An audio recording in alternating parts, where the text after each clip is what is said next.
தமிழுக்கு நிகர் தமிழே, தமிழனுக்கு நிகர் எவரே. 2 அடியில் நம்மால் எதுவும் செய்ய இயலாது என்று எண்ணும் மனிதனிடத்தில் 2 அடி குரலில் எதையும் நம்மால் செய்ய முடியும் என நம்பிக்கையை ஊக்குவித்தது திருக்குறள். வணக்கம் குழந்தைகளே. வணக்கம் பகலவன் ஐயா. இன்னைக்கான குறளை நம்ம பார்ப்போமா? ஓ, பார்க்கலாமே. சரி, பாடத்துக்குள்ள போலாம். இன்னைக்கான குறள் அதிகாரம் 103, குடி செயல்வகை. குறள் எண் 1024. சுழாமல் தானே முடிவு எய்தும் தம் குடியை தாழாது உயற்றுபவர்க்கு. ஐயா, நீங்க சொன்ன இந்த குறளோட பொருள் என்ன?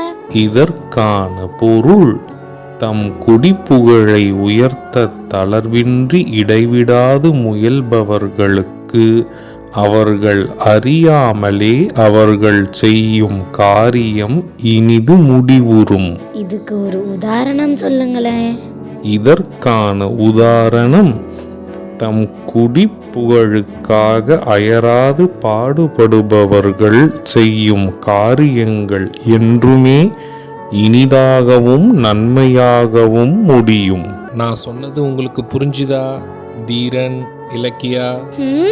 நல்லா புரிஞ்சுது ஐயா. இனி இந்த குறள் எங்களுக்கு மறக்கவே மறக்காது. சரி பசங்களா, நாளைக்கும் இதே மாதிரி சுவாரஸ்யமான குறளை பார்ப்போம். நீங்க வீட்டுக்கு போன உடனே என்ன பண்ணணும்? இன்னைக்கு நாங்க படிச்ச குறளை அப்பா அம்மா கிட்ட சொல்லி காட்டுவோம்.